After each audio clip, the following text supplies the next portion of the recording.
Hello and welcome to Synopsis. My name is Krishna. इस lecture में हम कवर करेंगे 5 years current affairs in the series of PT 360।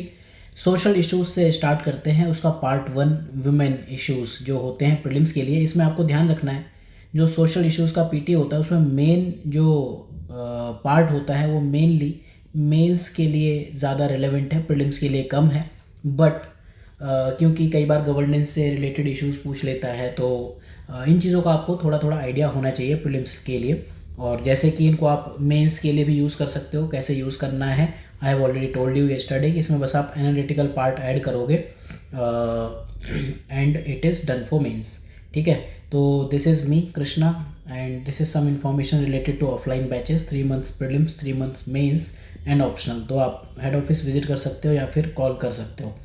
सो इस lecture में हम जून टू दिसंबर 2020 कवर करेंगे पूरे सोशल इश्यूज़ का जो पीटी है। कंटेंट पूरा सोशल का प्रिपेयर्ड है। इस पर्टिकुलर लेक्चर में वुमेन के इश्यूज़ हैं उसको 8 पार्ट में डिवाइड किया है। इंटरनेशनल इनिशिएटिव्स, यूएन के क्या इनिशिएटिव्स हैं, इंटरनेशनल ट्रीटीज़ क्या हैं और कन्वेंशन क्या है, इन सब चीज़ों को कवर करेंगे। इंडिसेस भी इसी में हमने फ़िलहाल कवर कर लिए हैं। मैरिज, डिवोर्स और इनहेरिटेंस से रिलेटेड जो इश्यूज़ हैं मेनली ये मेंस के लिए इंपॉर्टेंट होते हैं, बट फिर भी एक ग्लिम्स लेने के लिए यहाँ भी देख लेंगे। वायलेंस एंड हरेसमेंट, यहाँ पर मेनली आपको एक्ट्स दिखेंगे, लेजिस्लेशंस दिखेंगे।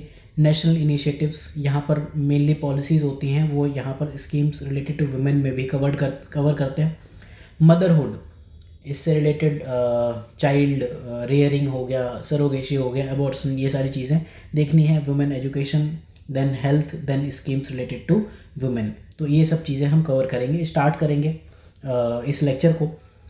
जब आप सिविल सर्विसेज की प्रिपरेशन करते हो तो आपको एक चीज़ ध्यान रखना है कि आप हमेशा अचीव करना चाहते हो ये स्टेटस वुमेन का या किसी भी फील्ड में, लेकिन आपके सामने कंडीशन ये होती है, आपके सामने तस्वीर ये है और आप ये बनाना चाहते हो। तो एक सच ये है कि आप ये तस्वीर पूरी तरह से नहीं बना सकते हो, लेकिन आपको क्या करना है कि जो बॉटम लाइन पर रहने वाले लोग हैं आप उनको टॉप मोस्ट पर तो कभी नहीं ले जा पाओगे, लेकिन उनको आप एक इस लेवल तक ले जाने की कोशिश करोगे कि वो डिग्निटी से रह पाएँ, एक सेल्फ रेस्पेक्ट से रह पाएँ। तो इसी के ऊपर ये सारा लेक्चर केंद्रित है। सिनॉप्सिस आईएएस की वेबसाइट पर आप जाओगे, स्पेशल कोर्सेज़ में यहाँ पर आपको पीटी 360 और इसके साथ इसका कॉम्बो भी दिखेगा एंड जो भी कोर्स डिटेल्स हैं वो आप इस पेज पर देख सकते हो। अप्रोच, कंटेंट, हम सारी चीज़ें देख ही चुके हैं, क्या कंटेंट में रहने वाला है, अप्रोच कैसी है। तो इस पर्टिकुलर लेक्चर में हम जैसे कि बात की है पूरे पीटी को 8 पार्ट्स में डिवाइड कर रहे हैं, जिसमें एक सोशल इश्यूज़ ये वाला है, उसमें हम ये वाला लेक्चर पढ़ रहे हैं वुमेन एंड वुमेन को फर्दर इन चीज़ों में सब डिवाइड किया है। इसी तरह बाकी सारे लेक्चर्स हैं, मेंस के लिए क्या रिलेवेंस है हम ऑलरेडी देख चुके हैं। तो लेक्चर स्टार्ट करते हैं। तो इंटरनेशनल इनिशिएटिव से स्टार्ट करते हैं। सबसे पहली चीज़ जो न्यूज़ में है पिछले 2 साल से, that is BPFA 1995 Beijing declaration and platform for action. तो ये 4th world conference on women 1995 में बीजिंग में हुई थी, वहाँ अडॉप्ट किया गया था। इससे पहले 3 वर्ल्ड कॉन्फ्रेंसेस और हो चुकी थी। उनके ईयर्स एंड सिटी अगर आप याद करना चाहो तो ये टोटली आपके ऊपर है। मैक्सिको, कोपेनहेगन, देन नैरोबी में हो चुकी है। तो जो ये वाली थी 4th WC, one of the largest gathering of UN मानी जाती है आज तक की। और ये जो जेंडर इक्वलिटी है, वुमेन एम्पावरमेंट है, उसके लिए एक काफ़ी बड़ा टर्निंग पॉइंट माना जाता है, एक पैराडाइम शिफ्ट लाने वाला एक इनिशिएटिव माना जाता है। दुनिया का फोकस इन्होंने जेंडर इश्यूज़ की तरफ आकर्षित किया। तो इसकी जो आउटकम्स थे 1995 में जो ये समिट हुई थी, तो इसने क्या किया कि 12 क्रिटिकल एरियाज़ ऑफ कंसर्न, अब ये एरियाज़ ऑफ कंसर्न आप प्रीलिम्स में तुक्का मार सकते हो, आपको पता है कौन कौन से कंसर्न्स होंगे, हेल्थ होगा, एजुकेशन होगा, ठीक है, और न्यूट्रिशन होगा, इस तरह की चीज़ें होंगी, इक्वलिटी होगी, डोमेस्टिक वायलेंस से बचाना होगा, इस तरह के कुछ हैं जनरलिस्टिक कंसर्न है। उनके लिए स्ट्रेटजिक ऑब्जेक्टिव्स और वुमेन के एडवांसमेंट के लिए एक्शन, इस चीज़ की बात करनी है। आज हम जब ये लेक्चर रिकॉर्ड कर रहे हैं और रिलीज़ कर रहे हैं, 8 मार्च है, वर्ल्ड वुमेन डे है, और हमारे लिए शर्म की बात है कि हमें एक स्पेशली डे मनाना पड़ रहा है ताकि हम बताएं कि वर्ल्ड वुमेन डे जैसी कुछ चीज़ है, वुमेन के भी राइट्स होते हैं। वर्ल्ड मैन डे क्यों नहीं मनाया जाता, इसके आपको समझना चाहिए। ये बहुत खुशी की बात नहीं है आपके लिए, बीइंग अ मेल आपके लिए शर्म की बात होनी चाहिए। तो जो आउटकम्स हैं नॉट लीगली बाइंडिंग, ये आपको देखना है। गर्ल चाइल्ड के राइट पहली बार किसी ने कंसीडर किए थे, या आप देखो 1995 तक दुनिया यहीं थी। चाइल्ड मैरिज की बात की गई थी, ठीक है। और जो भी इश्यूज़ हैं वो सारे इश्यूज़ गर्ल चाइल्ड, एक बेबी के पैदा होते ही और उसके स्कूल जाने तक, इनफैक्ट एल्डरली तक जो भी इश्यूज़ होते हैं सारी चीज़ों को कंसिडर किया गया था। और इसकी जो इम्प्लीमेंटेशन है उसको रिव्यू किया जाता है हर 5 साल में। CSW commission on the status of women. CSW अभी हम समझते हैं क्या है। CSW की अगर हम बात करें तो यहाँ अभी हम समझ लेंगे। CSW UN इकोसॉक, इकोनॉमिक एंड सोशल काउंसिल की एक फंक्शनल कमीशन है और एक इंटर गवर्नमेंटल बॉडी है। Promotion of gender equality and women empowerment के लिए काम करती है ये ऑर्गेनाइजेशन, ठीक है। ये पूरा BPFA क्यों न्यूज़ में था, क्योंकि मिनिस्ट्री ऑफ वुमेन और national commission on women and even women ने एक नेशनल कंसल्टेशन बनाया था। ये चीज़ प्रीलिम्स में नहीं पूछेगा, ठीक है। UNDESA ने एक world's women 2020 trends and statistics report publish की थी। तो रिपोर्ट का जो एम था वही कि 1995 के बाद से क्या स्टेटस है, क्या इम्प्लीमेंट हुए। तो इन्होंने इस रिपोर्ट में 6 क्रिटिकल एरियाज़ की बात की, जैसे कि कुछ जर्नलिस्टिक हैं।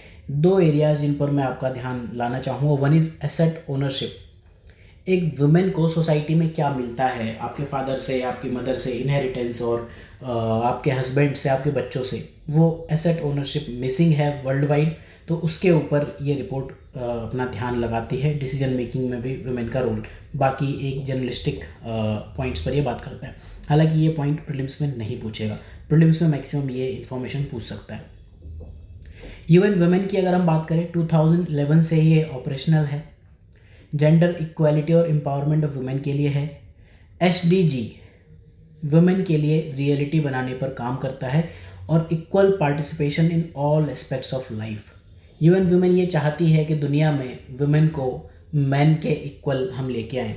आपको एक IMF की रिपोर्ट याद होगी। IMF ने कहा था कि जहाँ वुमेन काम करती हैं वहाँ 27% GDP या GSDP, इतना ग्रॉस प्रोडक्टिविटी ही अराउंड 27% बढ़ जाती है अगर वुमेन हों आपकी इक्वल।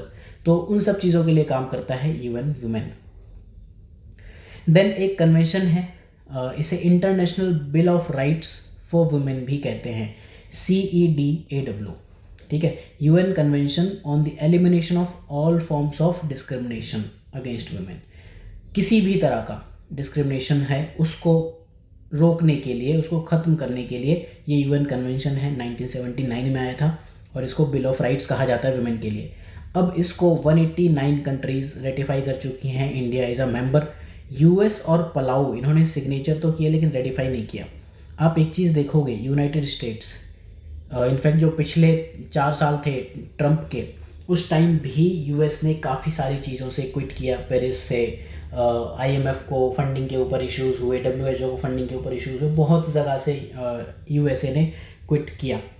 तो इसी तरह से ये अब मेजर चीज़ है जिसको आप कह रहे हो इंटरनेशनल बिल ऑफ राइट्स, वहाँ USA रेटिफाई ही नहीं करता। बाकी कुछ और भी हैं ऐसे सिग्नेटरीज़ नहीं हैं, अगर आपको याद हो जाएं, Holy See, Iran, Somalia, Sudan, Tonga. Otherwise ये तो याद कर ही लो कि इंडिया मेंबर है और US ने रेटिफाई नहीं किया। अब कुछ कंट्रीज़ ने जिन्होंने रेटिफाई किया है उसमें से कुछ कंट्रीज़ ऐसी उन्होंने आर्टिकल 29 को रिजेक्ट कर दिया। तो आर्टिकल 29 इस कन्वेंशन का क्या कहता है, means of settlement of dispute की बात करता है और स्पेशली ये किस बारे में है कि इस कन्वेंशन को आपको इंटरप्रेट कैसे करना है। तो इन्होंने रिजेक्ट कर दिया था कि हम ये चीज़ें नहीं मानेंगे। कन्वेंशंस ऑब्वियसली आप देखोगे कंट्रीज़ अपने हिसाब से मॉडिफाई करती हैं। ट्रीटी और कन्वेंशन में क्या फ़र्क है अगर आप बताना चाहो तो कमेंट सेक्शन में बता सकते हो। CSW हम देख चुके हैं। अगली न्यूज़ देखते हैं, gender gap report 2020। World economic forum की बहुत सारी रिपोर्ट्स आती हैं, इस पर्टिकुलर ऑर्गेनाइजेशन के बारे में डिटेल में पढ़ेंगे। इंटरनेशनल रिलेशन, ये जो थीमेटिक एरियाज़ हैं, कुछ रिपोर्ट्स हैं जिनके आपको डायमेंशंस पता होनी चाहिए। इसमें एक डायमेंशन पॉलिटिकल एम्पावरमेंट भी है, बाकी इकोनॉमी से रिलेटेड है, एजुकेशन से रिलेटेड है, हेल्थ से रिलेटेड है, लेकिन पॉलिटिकल एम्पावरमेंट भी है। और इंडिया की परफॉर्मेंस बाकी चीज़ों में तो बढ़ रही है, लेकिन पॉलिटिकल एम्पावरमेंट में तो इंडिया की परफॉर्मेंस बढ़ रही है, लेकिन बाकी 3 इंडिकेटर्स में घटी है। इस चीज़ को अभी हम थोड़ी देर में वापस से देखेंगे, वुमेन इन पॉलिटिक्स कितनी है।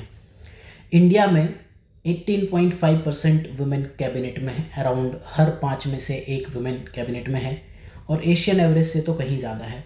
और top 5 countries in terms of women parliament ये हैं, not important for prelims. Again हम पीटी पढ़ रहे हैं, लेकिन मैं आपको बार बार कह रहा हूँ कि ये चीज़ प्रीलिम्स में कभी नहीं पूछता ऐसी चीज़ें, बट आपको पता होना चाहिए क्योंकि इन्हीं चीज़ों पर आप मेंस बिल्ड करते हो। जैसे कि मैंने आपको इंट्रोडक्टरी वीडियो में बताया कि इसका पीटी का जो रेलेवेंस है मेंस के लिए, you just need to update analytical part और आपका मेंस कंटेंट डन। और जहाँ आप एनालिटिकल पार्ट नहीं ला सकते वहाँ से आप पॉइंटर्स वगैरह ऐड कर लो, ठीक।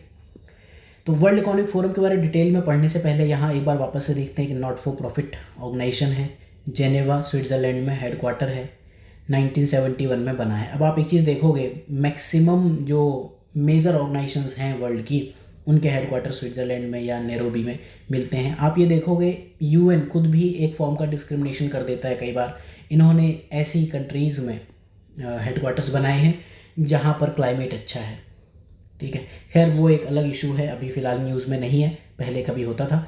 ये इंटरनेशनल ऑर्गेनाइजेशन है, PP cooperation, public private cooperation के लिए है, और एक ये फोरम है जो पॉलिटिकल, बिजनेस और बाकी लीडर्स ऑफ सोसाइटी को इंगेज करता है। ये सारे जब स्टेटमेंट आते हैं तो इनमें आंख बंद करके क्या कहना होता है, all of the above are correct. इस तरह के स्टेटमेंट्स करेक्ट होते हैं।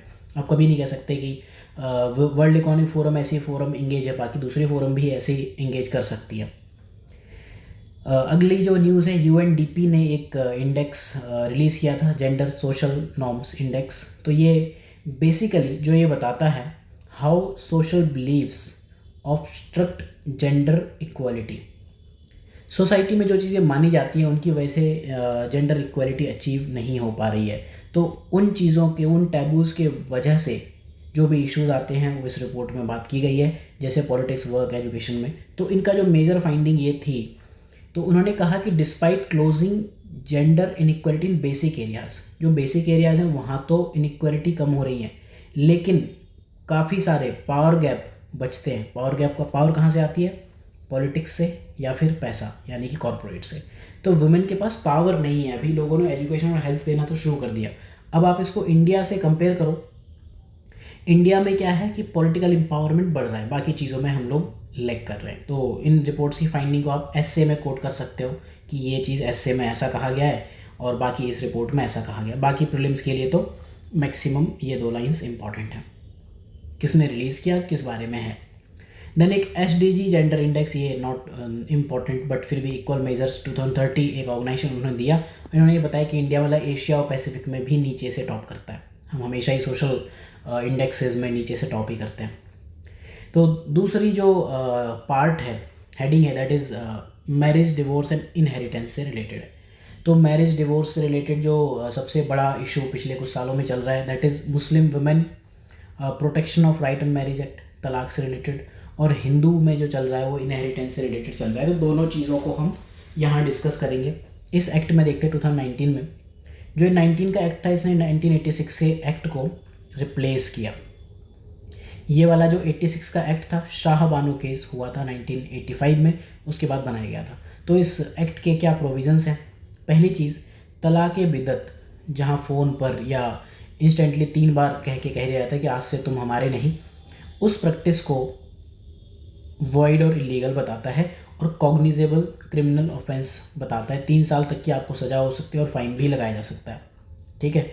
तो इसमें आपको ये जो टर्म्स है, तलाक बिदत और scope for reconciliation without going निकाह हलाला, आप रिकनसाइल कर सकते हो। यहाँ पर 3 टर्म है जो हमें समझनी, एक, दूसरी कॉग्निजेबल, तीसरी निकाह हलाला। पहले हम कॉग्निजेबल समझते हैं। कॉग्निजेबल ऑफेंस वो होते हैं जहाँ पुलिस अरेस्ट कर सकते हैं विदाउट वारंट।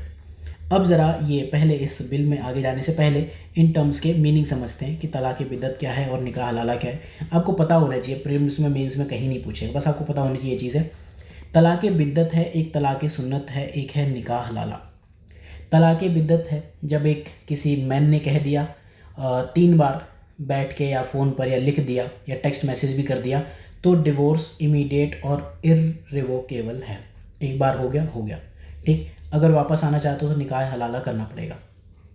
निकाह हलाला एक बहुत ही डेरोगेटरी टाइप प्रैक्टिस है। तलाक उल सुन्नत में निकाह हलाला रिक्वायर्ड नहीं है। हस्बैंड तलाक तो दे देता है, लेकिन वाइफ को 3 महीने का इद्दत रखना पड़ता है। उस टाइम पर हस्बैंड वापस रिकनसाइल कर सकता है और आर्बिट्रेट कर सकता है। तो ये एक अच्छी फॉर्म है। ऐसा नहीं है कि हर चीज़ दुनिया में गलत ही होती है, हर रिलीजन में कुछ अच्छी चीज़ें और कुछ ख़राब चीज़ें हैं। तो तलाक उल सुन्नत एक अच्छी चीज़ हमेशा ही है। ठीक है। निकाह हलाला क्या था? एक डिवोर्स मुस्लिम वुमेन को जब उसका डिवोर्स हो गया, अगर उसे वापस से अपने हस्बैंड से शादी करनी है तो उसको किसी और मैन से शादी करनी पड़ेगी, उस मैरिज को कंज्यूमेट करना पड़ेगा, दूसरी शादी जो हो गई उसके बाद उससे डिवोर्स लेना। सपोज ये ए और B and C, B is wife of A ने बी को डिवोर्स दे दिया, अब बी वापस से इसे शादी करना चाहती है, तो बी को पहले सी से शादी करनी पड़ेगी और अपने उस रिलेशन को कंज्यूमेट करना पड़ेगा। कंज्यूमेट मतलब टू मेक मैरिज और relationship complete by having sex. तो इस चीज़ को काफ़ी लोगों ने एक्सप्लॉइट भी किया और गलत चीज़ है। उसके बाद ही वो वापस से रीमैरी कर सकते हैं। तो ये टर्म्स हो गई, आपको रटनी नहीं है, बस पता होना चाहिए। तो पहला इशू ये है, तलाक़ बिद्दत वॉइड और इलीगल है, कॉग्निजेबल क्रिमिनल ऑफेंस है और रिकन्सिलेशन का स्कोप देता है, निकाह हलाला की चीज़ नहीं है। तो निकाह हलाला को मेनली बेसिकली इस चीज़ को ख़त्म करना चाह रहे हैं, ठीक है। सब्सिडेंस अलाउंस मिलेगा अपने हस्बैंड से खुद के लिए और चिल्ड्रन के लिए। सब्सिस्टेंस क्या होता है? जीवन यापन करने के लिए, ताकि वो डिग्निटी से अपनी लाइफ बिता पाए। और जो ये अमाउंट होगी ये उसका हस्बैंड नहीं डिसाइड करेगा, ये डिसाइड करेगा मजिस्ट्रेट कोर्ट। कस्टडी की बात करें अगर बच्चे की, तो जो विक्टिम है, ठीक है, मदर है, वो अपने माइनर चिल्ड्रन की कस्टडी अपने पास मांग सकती है। और मैनर ऑफ कस्टडी किस तरह से रखा जाएगा, वो अपने घर में रखेगी, अपने पेरेंट्स के घर में रखेगी या कहीं और रखेगी, वो सारी चीज़ें डिटरमाइन करेगा मजिस्ट्रेट। तो ये पूरा बिल की बात है और एक्ट की बात है। आई डोंट थिंक कि ये सब चीज़ें प्रीलिम्स में पूछेगा, इनफैक्ट मेंस में भी नहीं पूछता, इतनी ज़्यादा कंट्रोवर्शियल चीज़ें, ठीक है। ओरिजिनल बिल ऑफ 2017 के बाद से जो चेंजेस किए गए हैं, एक्ट ने ऑफेंस को कॉग्निजेबल बनाया है ओनली इफ।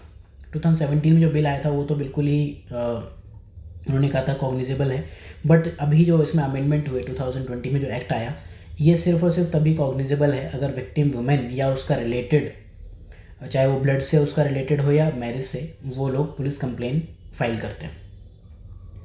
ऑफेंस को कंपाउंडेबल भी बना दिया गया है, मतलब पार्टीज़ म्यूचुअली सेटल कर सकती है मैटर को, ये मीनिंग होती है कंपाउंडेबल ऑफेंस की। एक मजिस्ट्रेट बेल भी दे सकता है, ठीक है, हस्बैंड को। तो ये सारे चेंजेस हैं और वेरियस फॉर्म्स हमने देख ली, ठीक। इसके बाद अब डाउरी प्रोहिबिशन एक्ट 1961, इस पर आते हैं। इसने डाउरी को डिफाइन किया, एनी प्रॉपर्टी और वैल्यूएबल सिक्योरिटी, कोई भी चीज़ या कोई प्रॉपर्टी आप दे देते हो, सिक्योरिटी में मनी होगी, गिवन और एग्रीड, आपने एग्री भी कर ली, इन कनेक्शन विद मैरिज, उसको हम डाउरी कहेंगे, ठीक है। ऑलमोस्ट हर रिलीजन में पाई जाती है, एटलीस्ट इन इंडिया, ठीक है। ऐसा नहीं है सिर्फ नॉर्थ इंडिया में पाई जाती है, साउथ इंडिया में भी एक्सट्रीम फॉर्म्स ऑफ डाउरी दिखती हैं, नॉर्थ इंडिया में भी कई जगह पे एक्सट्रीम फॉर्म्स ऑफ डाउरी दिखती हैं। कुछ कम्युनिटीज़, कुछ कास्ट ने आगे आकर इसके अगेंस्ट मुहिम तो चलाई है, बट कितनी सक्सेसफुल है ये सोचने वाली बात है। इस एक्ट ने प्रोहिबिट किया डाउरी को। डाउरी लेना भी गलत है, डाउरी देना भी गलत है और उसकी डिमांड करना भी गलत है। अगर आप डाउरी देते भी हो तो भी आपको जेल हो सकती है या फाइन हो सकता है। लेकिन अब जैसे कि हर लॉ में लूप होल होता है, प्रेजेंट और गिफ्ट के ऊपर डाउरी नहीं चलती है। अब सपोज़ आपने शादी में एक कार ले ली और बाहर आपने कह दिया ये तो गिफ्ट है, ठीक है, तो फिर उस पर डाउरी का जो लॉ है वो एप्लीकेबल नहीं होगा। तो अब ये डेफिनेशन, इस चीज़ को डिफ़ाइन करना कि ये मेरा गिफ्ट है और ये डाउरी है, कैसे आप, ये जो लाइन है, सपोज़ यहाँ से आपकी ये कार शुरू हो जाती है, यहाँ तक आपकी बाइक है, तो किस चीज़ को आप डाउरी में कंसिडर करोगे, किसको नहीं करोगे, वो एक क्वेश्चनेबल पॉइंट है। सेक्शन 304B डाउरी डेथ से रिलेटेड है। फिर एक जो और न्यूज़ में है, that is Jaya Jaitley committee, minimum age of marriage for women 18 से 21 करने के लिए ये कमेटी बनाई गई है।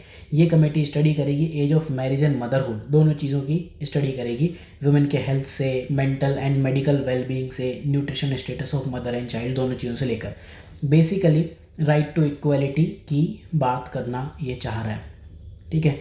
और अगर जो ये अमेंडमेंट हो गए तो अमेंडमेंट यहाँ होंगे, prohibition of child marriage act 2006, इसको हम पढ़ेंगे चिल्ड्रन इश्यूज़ में अगले लेक्चर में। अब यहाँ पर एज ऑफ मैरिज जहाँ हम पढ़ते हैं, इससे रिलेटेड एक टर्म आती है एज ऑफ मेजॉरिटी। तो एज ऑफ मैरिज अगर आप देखो, this is threshold of adulthood, जो कि लॉ रिकॉग्नाइज करता है और ये जेंडर न्यूट्रल है। इंडिया में इंडियन मेजॉरिटी एक्ट 1875 है, ये कहता है age of majority is 18 years.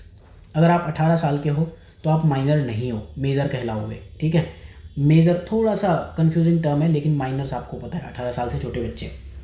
ठीक। तो जैसे ही आप 18 साल के हो जाते हो तो आप एज ऑफ मेजॉरिटी में आ जाते हो, but minimum age of marriage एक अलग है, वो क्या है 18 एंड 21।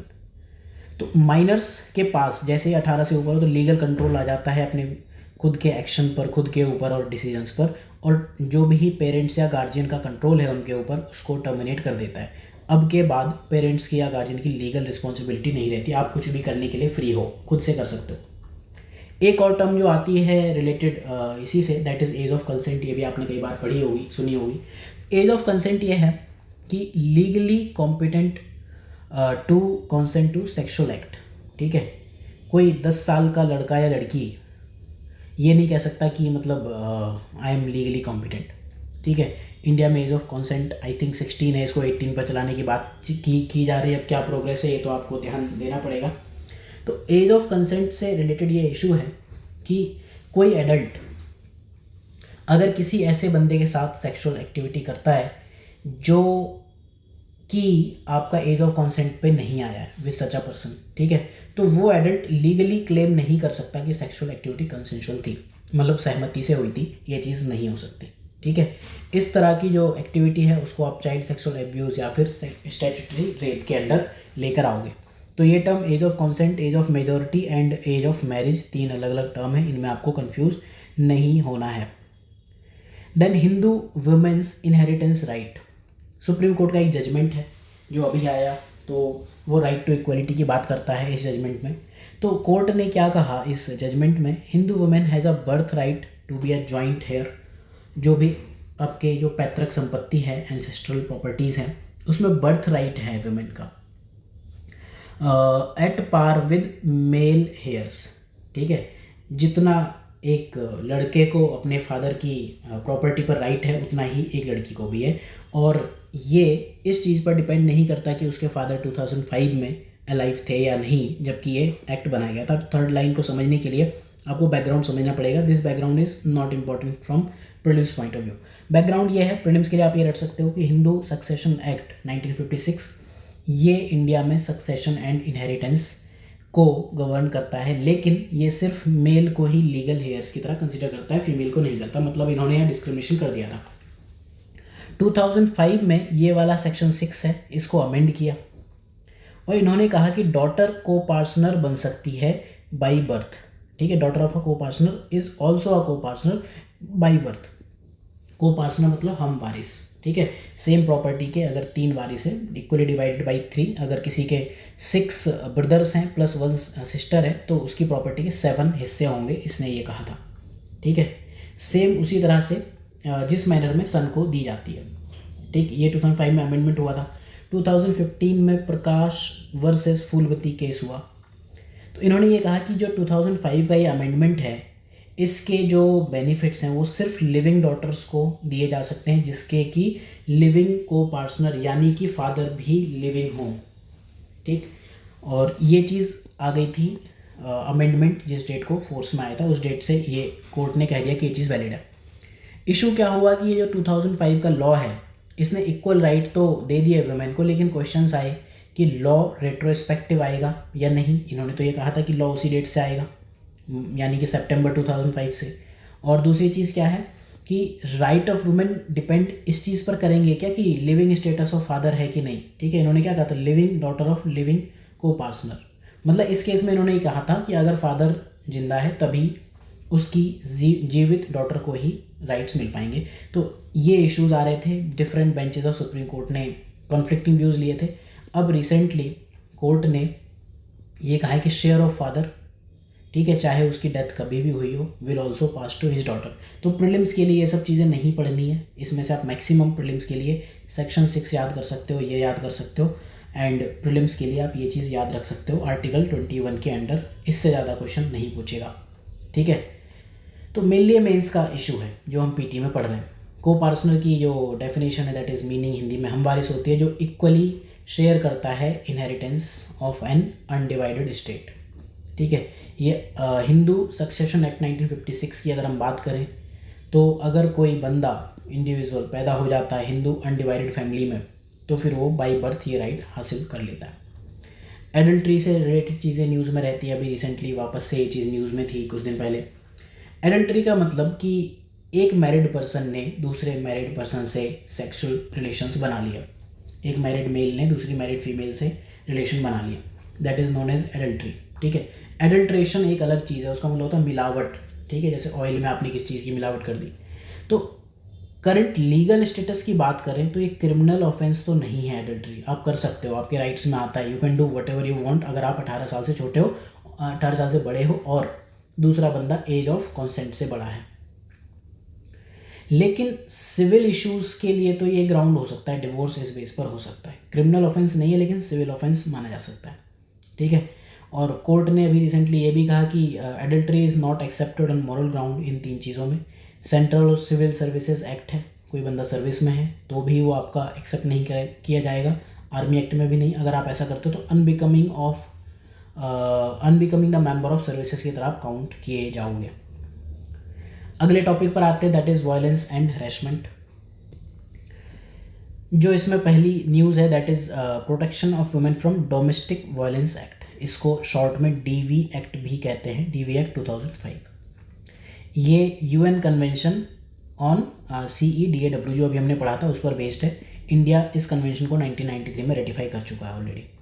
तो इस डीवी एक्ट के प्रोविज़न क्या है, पहली चीज़ जो ये अभी एक्ट है उसकी अगर हम बात करें तो इसमें वायलेंस की बहुत ही वाइड डेफिनेशन है। ठीक है, ज़रूरी नहीं कि वो वायलेंस फिजिकल हो, वर्बल, इमोशनल, सेक्सुअल या इकोनॉमिक भी हो सकता है, किसी भी डोमेस्टिक रिलेशन में हो सकता है। लेकिन ये एक चीज़ आपको ध्यान देनी है, वुमेन को प्रोटेक्ट करता है, मैन को नहीं।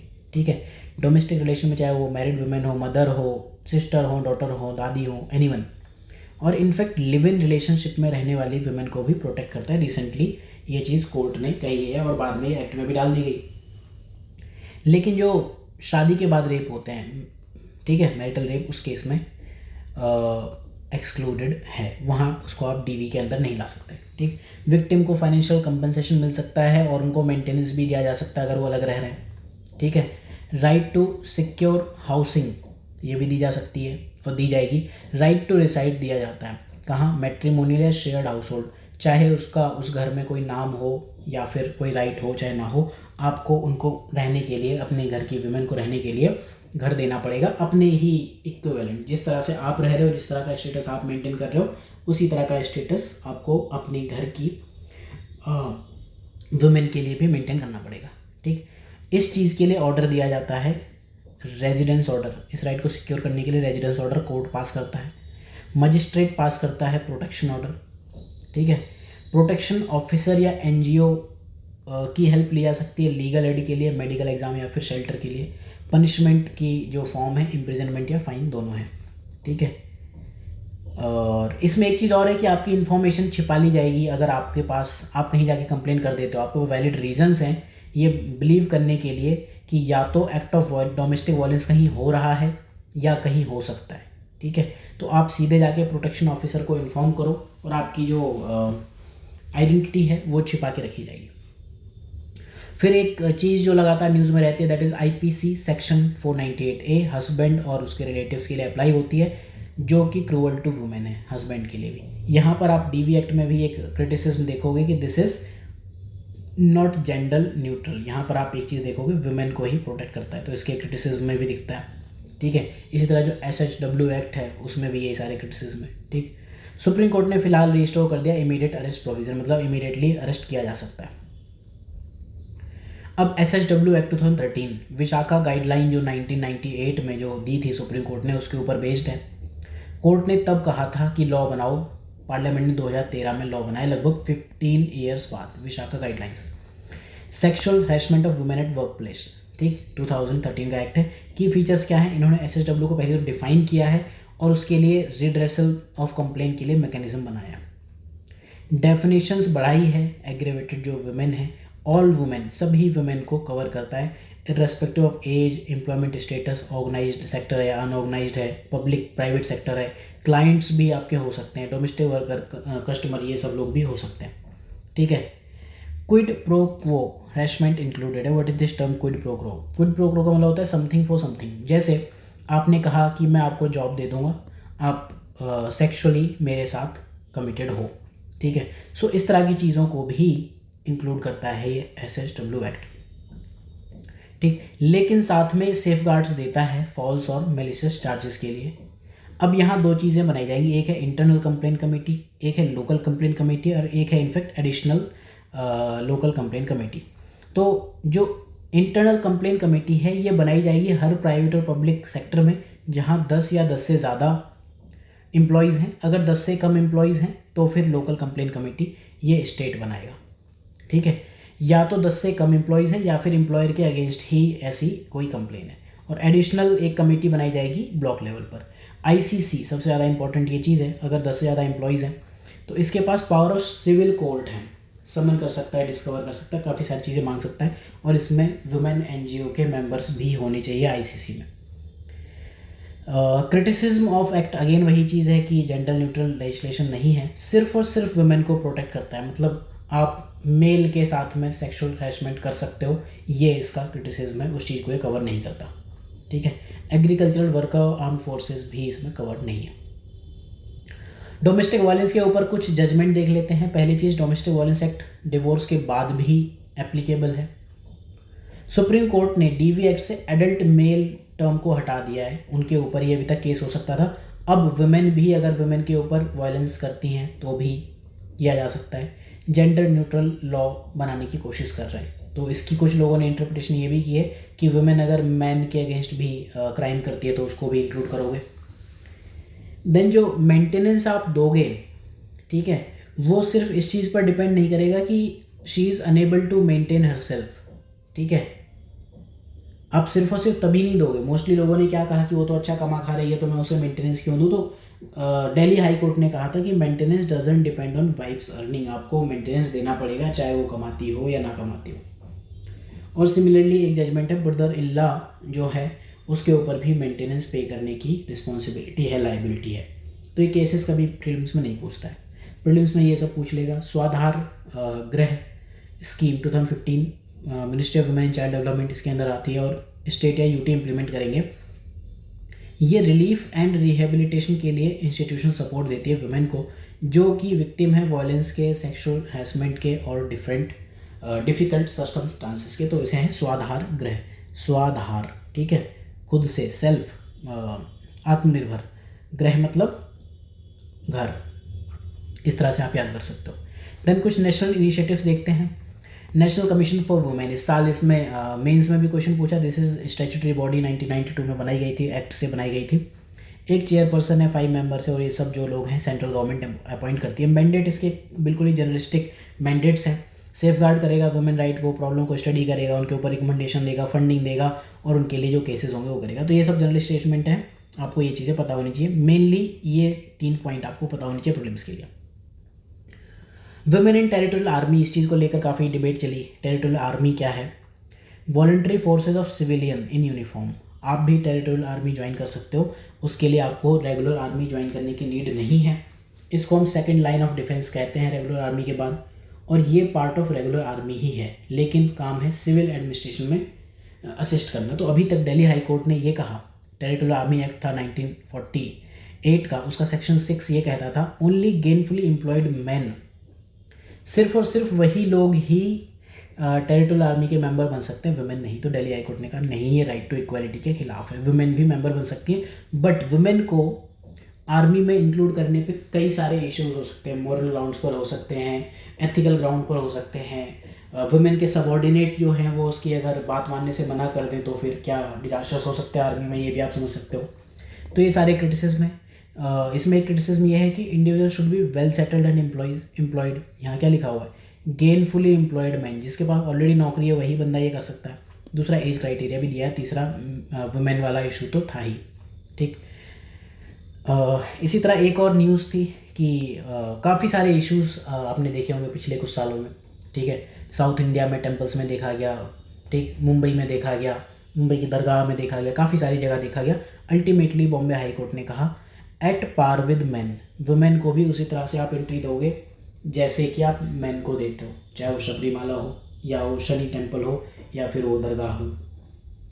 आर्टिकल 14, 15 और 25 ये प्रीलिम्स के पॉइंट ऑफ व्यू से इंपॉर्टेंट है। मेंस में तो ये क्या ही पूछेगा, प्रीलिम्स में सॉरी ये क्या ही पूछेगा ये। देन एक प्रोजेक्ट है झारखंड का, तेजस्विनी प्रोजेक्ट। तो जो भी यंग वुमेन हैं, adolescent girl and young women 14 to 24 years की, उनको बेसिक लाइफ स्किल्स के एम्पावर करने की है, सिखाने की है। वर्ल्ड बैंक इसको इम्प्लीमेंट कर रहा है, 2016 से अप्रूव कर दिया है। देन कुछ चीज़ें मदरहुड से रिलेटेड। मदरहुड में सबसे पहले MTP बिल 2020 ये लगातार चल रहा है। तो MTP एक्ट 1971 को अमेंड करना है, और ground of abortion as per this 1971 act क्या है? ये एक्ट ये कहता है कि एबॉर्शन सिर्फ और सिर्फ तभी किया जा सकता है यदि वुमेन को थ्रेट ऑफ लाइफ हो, फिजिकल ऑफ मेंटल इंजरी हो सके, या फिर न्यूबॉर्न चाइल्ड को थ्रेट हो, ठीक है, या फिर प्रेगनेंसी हुई है रेप की वजह से, या फिर failure of contraceptive method. Like आपने जो भी कॉन्ट्रासेप्टिव मेथड्स यूज़ किए थे वो फेल हो गए, ठीक है, लाइक कॉपर ट्यूब वर्क नहीं किया, लाइक यू कैन अंडरस्टैंड, ठीक है। तो इन ग्राउंड्स पर एबॉर्शन किया जा सकता है, ये 1971 का एक्ट कहता है। अब बिल 2020 क्या कहता है? पहली चीज़, जो कॉन्ट्रासेप्टिव फेलियर की वजह से जो प्रेगनेंसी हो गई है उस कंडीशन को रिलैक्स कर दिया है। यहाँ पर क्या था कि ग्राउंड ऑफ एबॉर्शन यहाँ पर दिया जा रहा था, तो यहाँ इन्होंने ये जो कंडीशन है पहले सिर्फ और सिर्फ मैरिड वुमेन के लिए थी, चेंजेस क्या किए, किसी भी वुमेन के लिए अब ये चीज़ एप्लीकेबल है, आप चाहे मैरिड हो या ना हो, मीन्स आप लिव इन रिलेशनशिप में रह रहे हो तो भी ये चीज़ वैलिड है।